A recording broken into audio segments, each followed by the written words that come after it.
up in a very elaborate way just to see what it looked like. Yeah, where'd you get that shirt from, by the way? I brought it from home. I think it's quite sexy, don't you? Sexy wasn't quite the word I was looking for, but however... We all have different tastes. No, this is very true. But what I wanted to say was, why are men all trying to get into plastic surgery, cosmetics, eating disorders? There's all these men running around complaining about eating disorders. You are generalising, aren't you? Well, aren't you? No. I didn't say a word. I was picking out Fiona. I was picking out on Fiona. Okay, that's fine. There's a perfect thing to pick out because she wears tats and a bolt through her lip. Okay, but I mean, not all men go out there and have plastic surgery. Have you had plastic surgery? Have I? No, I haven't. You like it? No, I don't need to. I don't want to. I'm very happy with myself. I'm very happy with myself. So are the vast majority of women. Well, exactly. Not all women go out and have plastic surgery. That's a silly thing. No, that's right. So there's some men that want it. Apart from the fact that Fiona is absolutely gorgeous anyway, I completely agree with you. I think, every piece of decoration, and that's what this is, decoration. This is not mutilation, it's decoration. It's destroying your body. It's not. It's destroying your body. When you get older, equivalent of saying when you get older and your skin starts to get all wrinkly and stuff like that, which in the next few years it will. I love them now. It's like they all have symbolic meaning to me. It's not just, I've got 4 of them. It's not just Where about... are the other 2? On my back and on my leg. Why would you have them on your back? I've got a shark tattooed on my back from the first time I went scuba diving. You've been out with Greg Norman, have you? The first time I went scuba diving, I swam with 2 sharks, and so to commemorate the event, I had one tattooed on my back. My choice. I'm thinking of getting a tattoo on my tummy because apparently it's not as painful. Is that right? Oh, on your no, stomach? it hurts. It's more... you could actually I'd rather give birth, to be honest. That'd be fantastic. On your stomach you could have "Welcome to Barbados, have a nice day." Oh, you are horrible. My sister has enormous tattoos, and they suit her. The tattoos don't suit me, but my sister has this, she's got these huge pipes because she climbs mountains, right?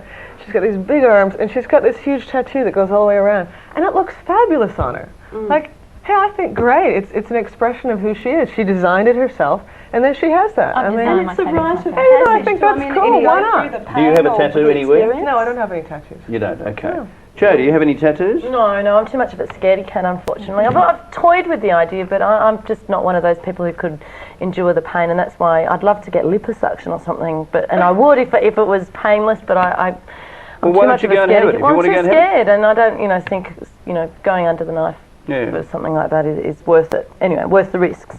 But I think, as Prue said, the point about being able to have cosmetic surgery, tattoos, whatever you want, it's about choice. It's about women being allowed to choose.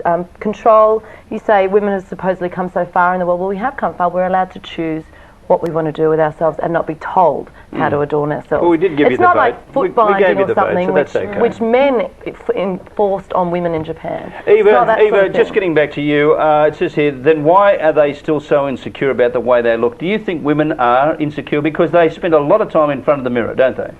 Yes, but I think what is interesting, and I'm raising this as a serious point, is why have men become so concerned? You now open the magazines, it's perfume for men, it's skincare for men. So why should all men? It's fine, but in a sense, I suppose what I'm saying is that it's not something which is just about women anymore. Why do we put paintings on our walls? Exactly. Because we want to adorn them and be around beauty. So why shouldn't we treat ourselves with the same sort of respect? Exactly, but it's not. Fashion is a con is the same thing. Yeah, but it's no longer a gender issue. That's all I'm trying to say. Is that in a way we've given men permission to do the same sorts of things to their bodies. As a matter of fact, speaking about tattoos, I was watching Jerry Springer the other night, purely for research material. Of course, purely, and they had this bloke on there who had tattoos all over his backside. And of course, and Jerry said, and by the way, show us your backside. Of course, Jerry would say that. And on his backside, he had a great big tattoo of Jerry Springer on his cheek. Now, if anybody out there would like to have a tattoo of me on their cheeks or their tits, I'd be happy to pay for it. So you can bring me in here at Beauty and the Beast at foxtel.com.au. Extra lumps for all the chins. That was hurtful there, Joe. That was hurtful there. Anyway, we'll come back with more of Beauty and the Beast.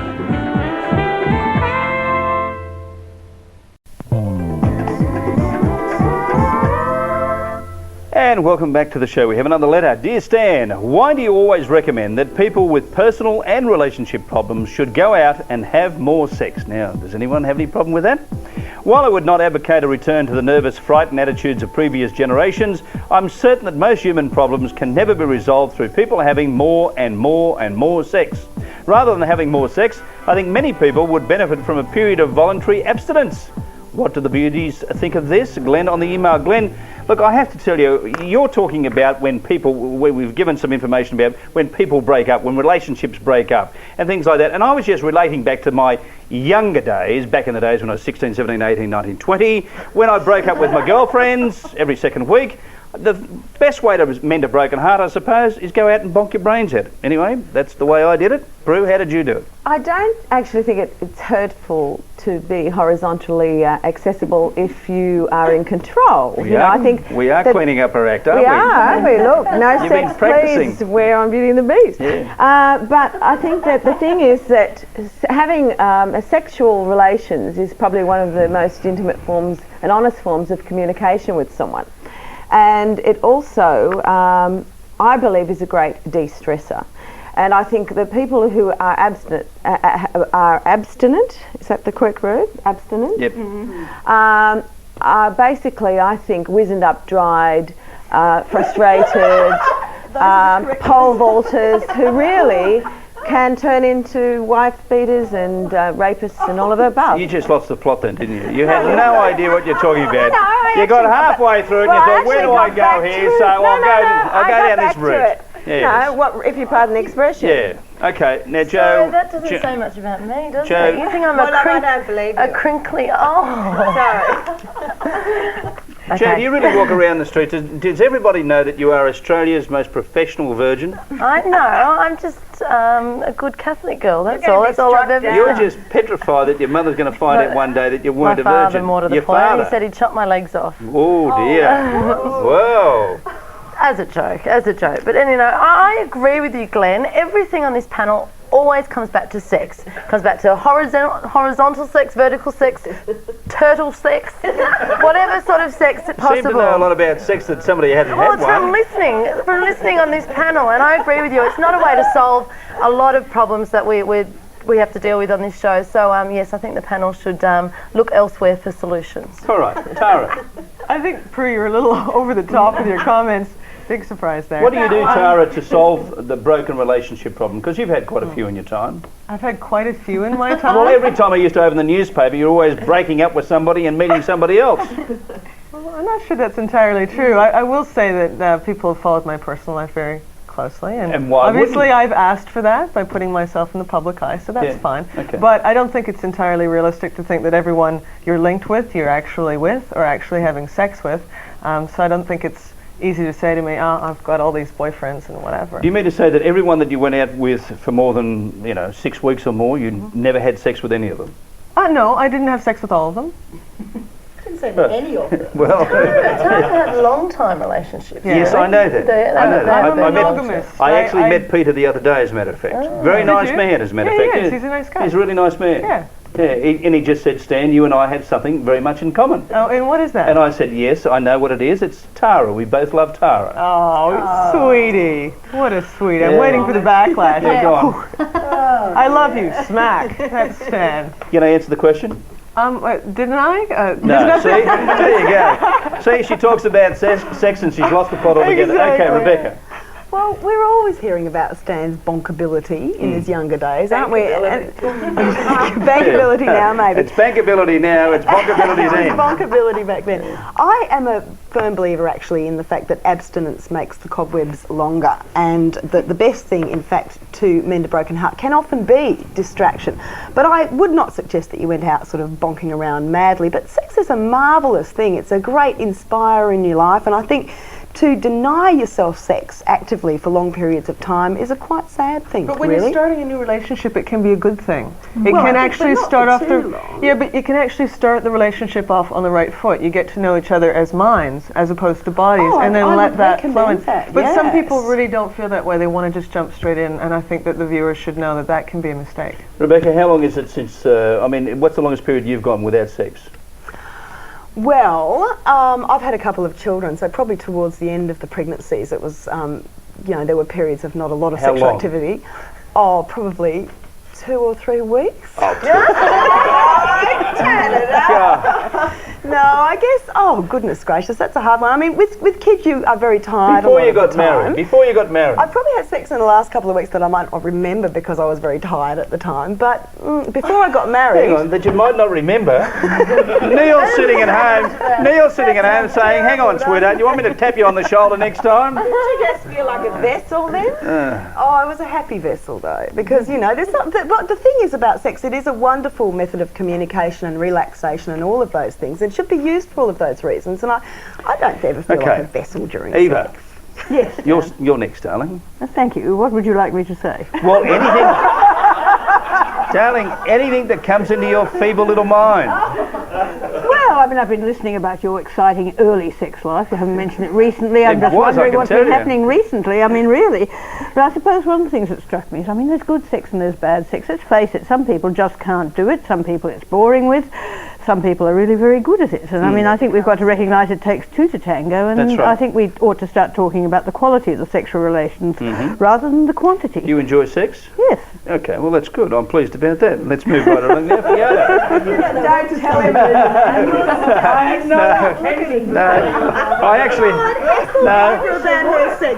I had another line and she just went the other way. So stuffed me up altogether. Fiona. Well, I voluntarily abstained from sex last year. For the whole year? No, for 4 months. Which I thought was something. I actually made the decision not to have sexual relations with anyone. Were you actually going out with a person at the time? No, I was single, but I wasn't. That's pretty easy to do. Well, no, but the thing is, I mean, seriously though, the thing, earlier in the year I wasn't in a relationship, but I had some lovely experiences with a couple of people that was fun for brief periods of time. But I took a choice last year and decided I didn't want to have sex at all. I just wanted to devote my time, my energy are you into having myself. sex now? Yeah, I've got a fantastic boyfriend. Hi, Clint. Clint. Footballer, plays for Geelong. Go the Cats! Woo! Sorry, he'll get paid out for that. Sorry, Clint. Anyway, no, I really enjoyed not having sex, but a strange thing happened. My period stopped as well. Well, my whole body a little bit shut too down. much information for me, folks. I think we've got to go to a break. We'll be back with more of Beauty and the Beast.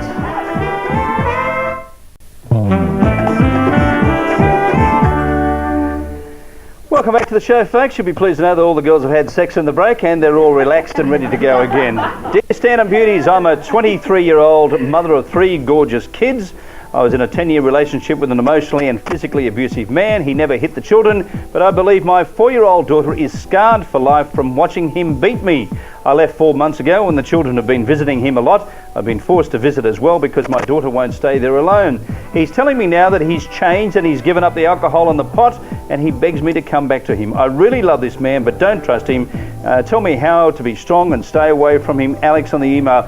Eva, we get letters like this all the time from people. Now, common sense would tell you if somebody's going to beat you, you get out of there. Yes. But here's a woman that is thinking about going back to somebody who beats her. A hell of a lot of them do, and I think it's a real tragedy because you believe that they come back and they say, I'm going to change, I'm going to change, I'm going to change, and it just goes on and on. I mean, it's a pattern, unfortunately, that really, I mean, usually if they've built you up once or twice, they're going to continue unless they stop dead at that stage. Now, all I can say is don't believe him. The books are full of women that went back there. You really need to give your kids a safe place to grow up and a safe place to learn that relationships shouldn't be based on violence.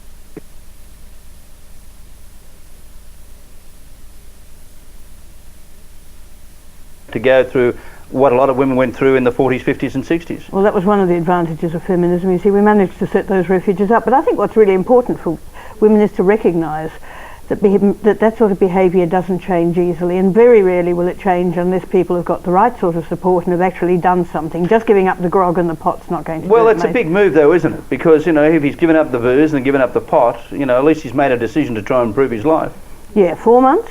Give him 12 months and see whether he's had it at all. So should she give him 12 months and then see what happens? Well, I think she should certainly give him more than 4 months. I mean, you can give it up every day for 4 months. It doesn't mean you've actually given it up. Yeah, okay, She Rebecca. gave him 10 years, Stan. 10 years. Now, you poor sausage. I really feel for you, Alex. From the sound of it, you've been with this person 10 years. You started off with him when you were 13.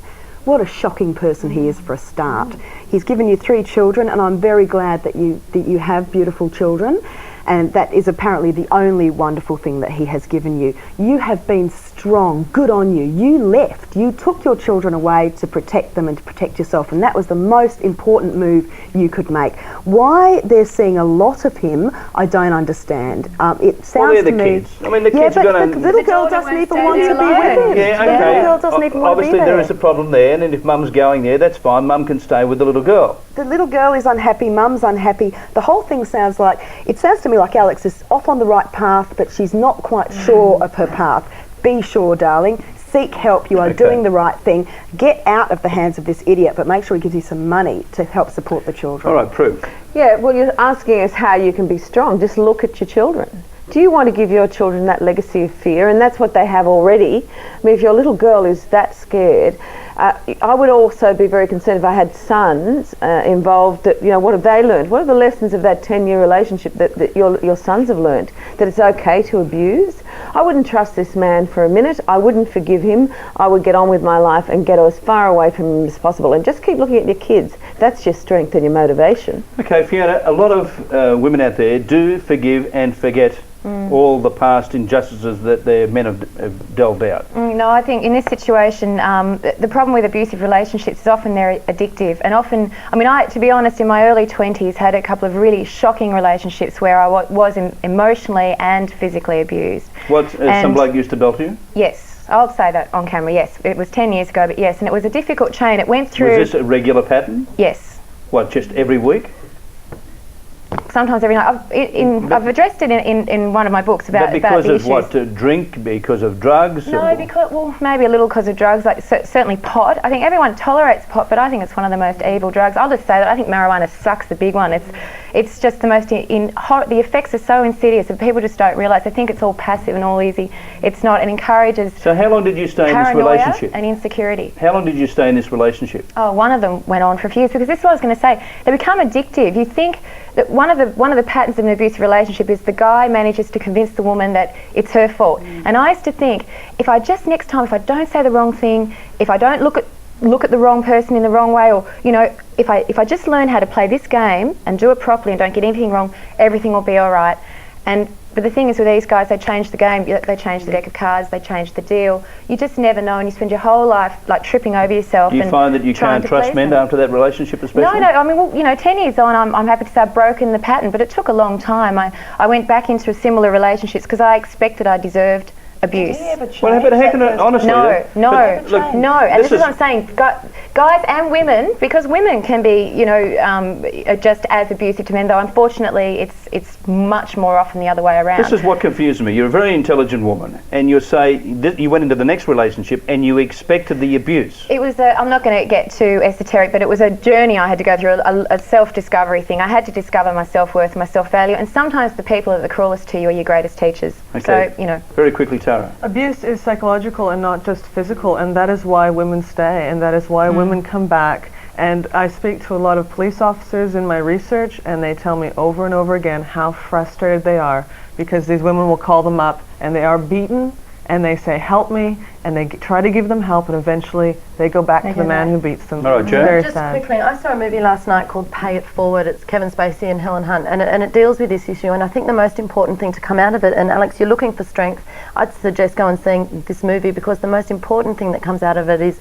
yes, you have been abused, and we know that, but the effects on the children are what counts. And it's not only the women here, you're dealing with your children as well, and you've got to look at that for your strength. Okay, Alex out there on the email, you say here, but you don't trust him. Tell me how to be strong and stay away from him. Darling, just use your common sense. You don't want to be around being beaten all the time. Just walk out, stay out, keep away from them. Sure, you might have to take the daughter over to see him and things like that, but you know, you've just got to look after your kids, you've just got to look after yourself, and the only way you're going to do that properly is to stay away from this man. We'll be back with more of Beauty and the Beast.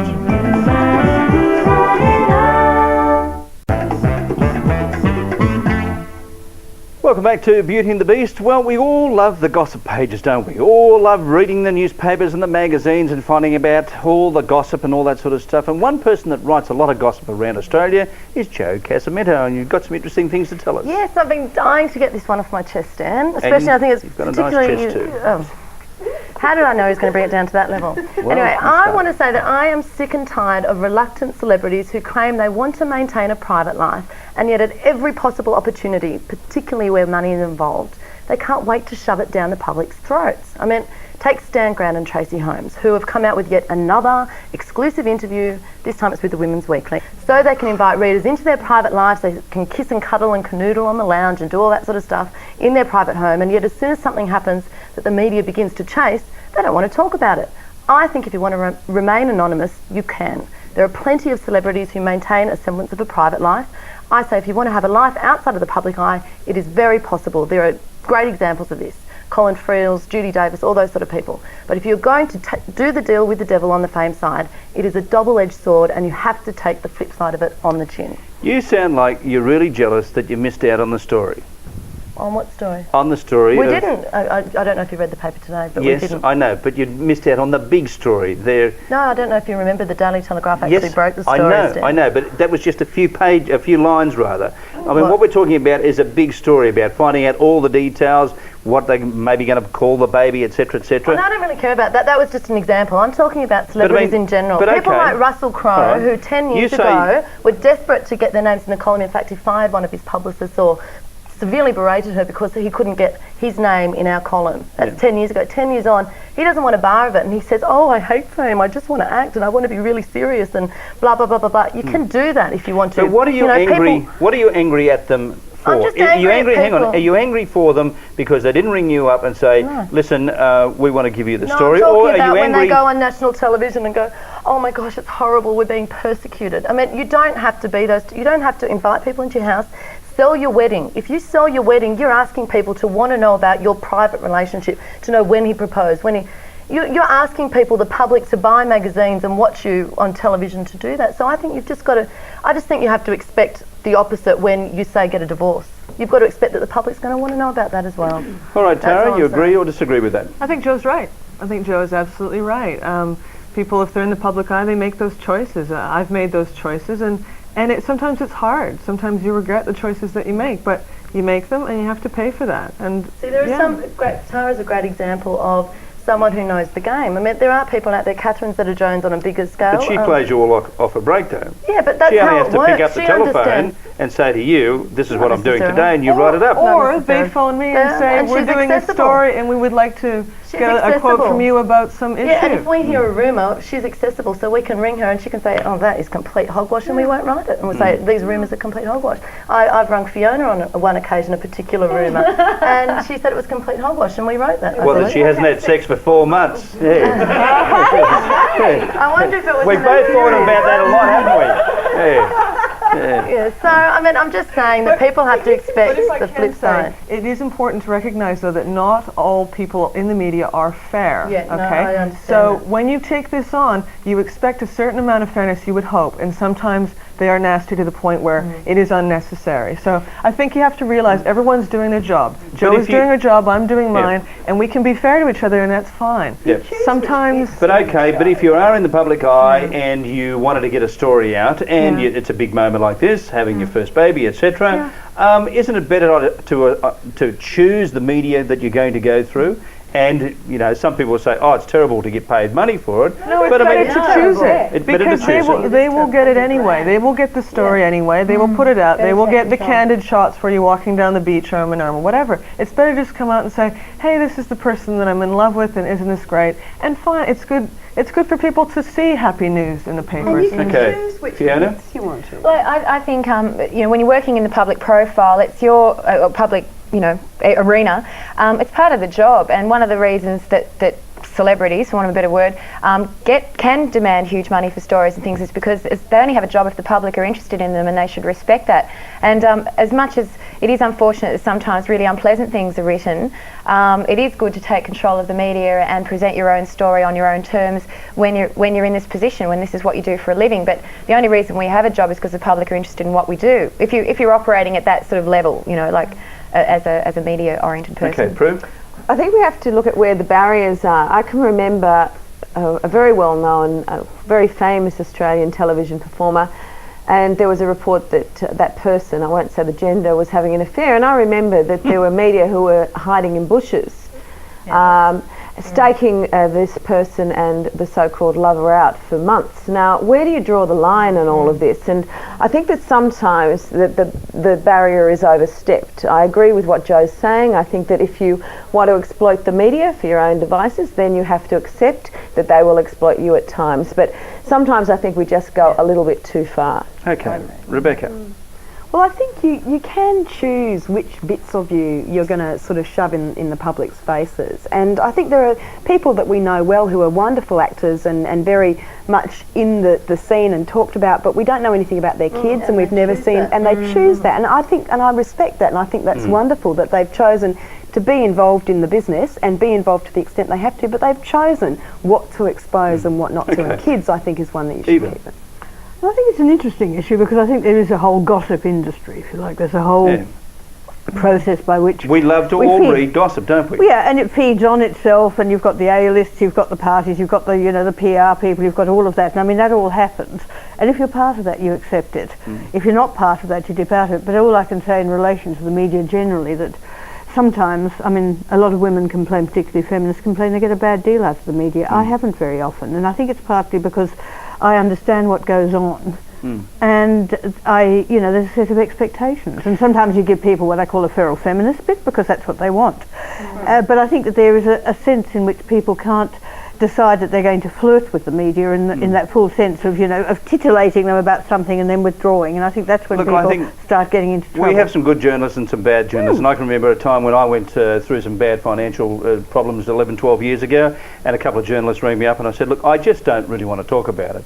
I said, look, if you want to go ahead and write about it, but I said, I'm not going to be happy about it doing it. And God bless their little souls, they didn't mention a word. Now, I've spoken about that many times in the past, and because I think it's a good story to tell people about how, yes, you can be down on the bones of your ass and sort of lift yourself up again and do well. And, the other thing that I'm jealous of, if they're getting $100,000, I'm going to ring the Woman's Weekly up after this and see if they'll do a story on me for $100,000. I want the money. Are you pregnant? Yes, I am, as a matter of fact, about to give birth.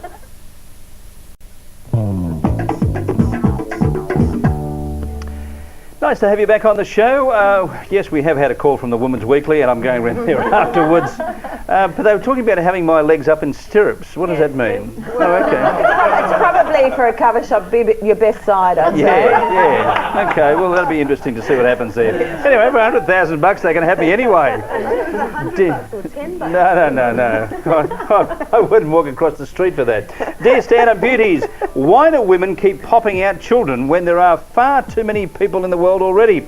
We now have enough education to know that overpopulation is destroying the environment. I'm 30 years old and foster two children whom I love as my own, and it really peeves me when I hear this female biological clock crap.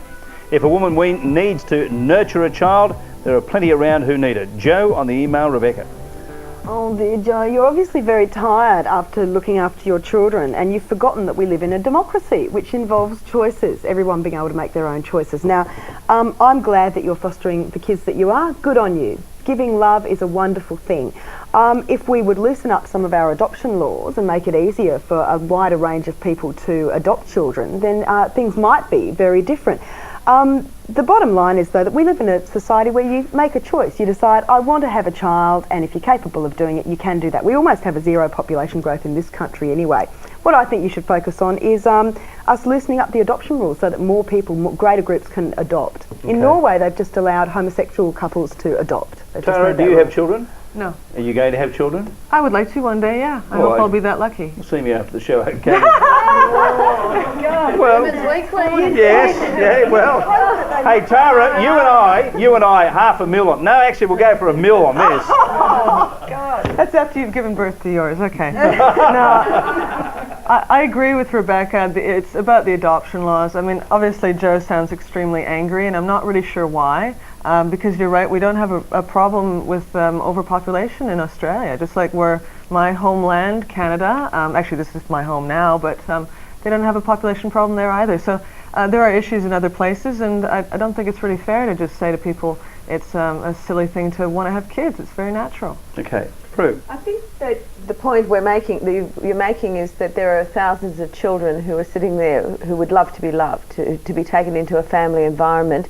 and why are women, and I must admit there are some women I know who have hit the early 40s and they really feel as the final sort of fulfillment wank that they have to have a child.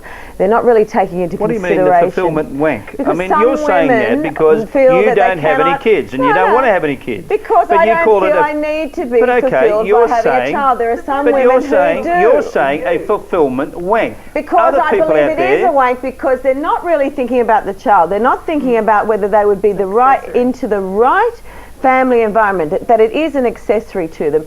And to tell you frankly, once they've had the child, they're so tired, so they get someone else to raise it. You know, they really farm it off to nannies and all of that. No, it isn't, Rebecca. I can relate. There are a lot of people who I know do that. several post-40 mothers who have had children at 40, 42, 44. They are exceptional mothers. Anybody who chooses to have a child can make the choice Rebecca. in We're not whether talking or about not. everyone over 40, but I'm saying there are a lot of them that are exceptional. You're saying and you're the looking at majority. these little kids who are dying for some sort of just an extension of love. Well, then I agree with you, Joe. I think that people should be fostering more and not having the children of their own.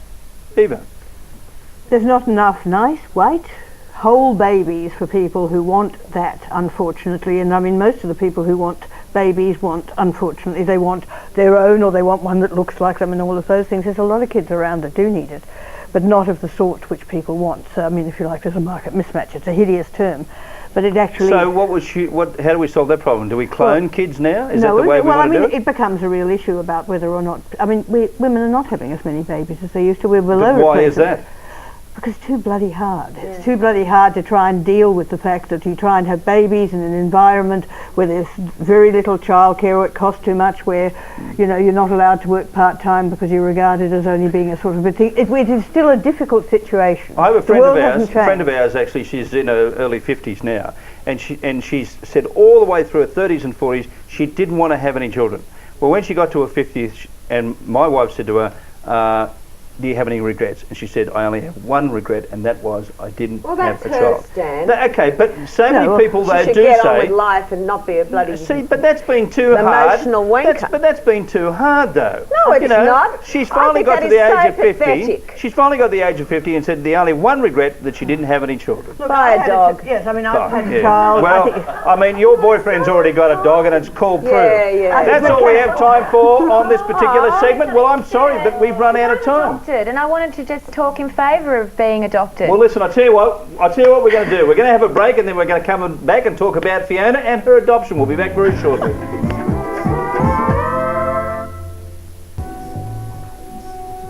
God, I love it when a woman does something right.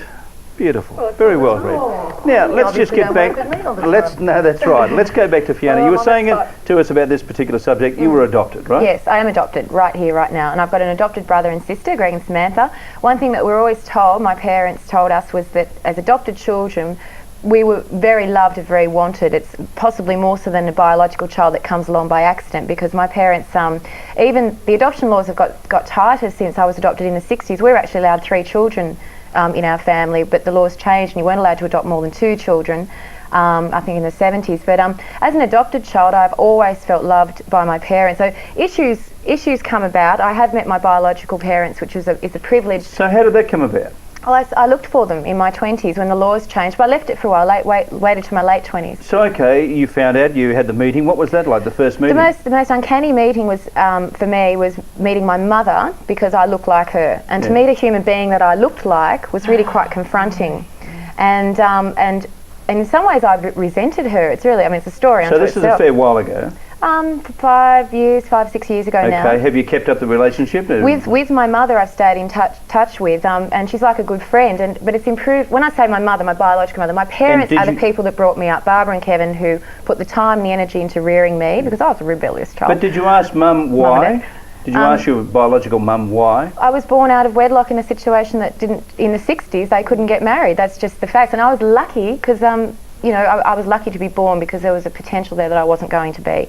And if it wasn't for, actually, you know, when I met the doctor that encouraged my mother to have me, to give birth to me, because she was about not to. Yes. And when I met him, in many ways I felt like I was meeting my biological father, because he was the reason I was alive. because I nearly wasn't. And what about your biological father? You've never met him? Never met him, but he has a family and he has his own life, and I respect that. It's meeting my biologicals for me was about answering some questions about who I was as an individual. It amazed me how much you inherit genetically. I even had the same mannerisms as my biological mother, though my mother who brought me up, who's my real mother, the one that brought me up, obviously we have similar, speech mannerisms and this and that. Does your mother have tattoos? No. So you're different in that department? Both mothers support my choice in the way I express myself. But it wasn't always this easy. I have to say, I'm 34 now, so I have the luxury of saying, yes, I get along great with my parents that brought me up and my biologicals, because I met my biologicals as an adult, and it's different. And I'm lucky, I'm privileged that I have a happy ending. A lot of kids don't. But having said that, I really support adoption, foster children, but not just fostering babies and adopting little babies, but what about the kids who are 3 and 4 and even, God forbid, 9 and 12, who need parents and who need people to love them. So what I plan to do, because I am delaying having babies, is I would like to have a biological child for the experience, but I consider that I will have an equally meaningful relationship with the children that I choose to adopt. Why are you delaying it? Which I will be doing. Why are you delaying it? Is it because of what happened in the past? No, because I'm working and my life's beginning, and in my 30s I've got a lot to do, and when Clint asks me to marry him, we'll talk about it. But you've only been going out with him for 2 weeks. No, 5 months. 5 months? He's going to get paid out so badly down at the club. That long. Okay, Jo, very quickly, would you like to have something to say? Oh no, I just think that's amazing. I haven't actually heard from someone who has been adopted and shared their experience. So congratulations. That's a scoop for Beauty and the Beast. Yeah, I do agree with. The guy I'm marrying has a child from a previous marriage. How old's the child? She's 5. Okay. And I do agree with Fiona that you can just be just as close to someone who isn't your biological child as you can. And even who's older, who's not the cute little cuddly wuddly baby, but a child that has a personality, has opinions forged by different parental upbringing than perhaps you've given. But that's the challenge, and I really do hope that one day I'll be able, be entitled to, if they loosen up the laws, to adopt older children. It really needs to see that loosening of laws for you to be able to do what you want. I mean, you have a lot of love to give and you want to take on these children, but get to 40 and it actually becomes incredibly hard to do it. Can I say something on that? Because first of all, we have very few kids available for adoption at the early stages. That's why they try to limit it. The second thing is you can adopt older children, but you've got to recognise that they exist in other situations as well. Very good point, Eva. Unfortunately, we have run out of time. That's all the time we have for today. Thank you to all the beauties, to Eva, yes, the old bull basher herself, Prue, Jo, Rebecca, Fiona, and the lovely Tara, who I'll marry if much will ever give me a divorce, which she won't ever do. $100,000, $1 million I could get off the Women's Weekly. Farewell, everybody. We'll see you next time on Beauty and the Beast.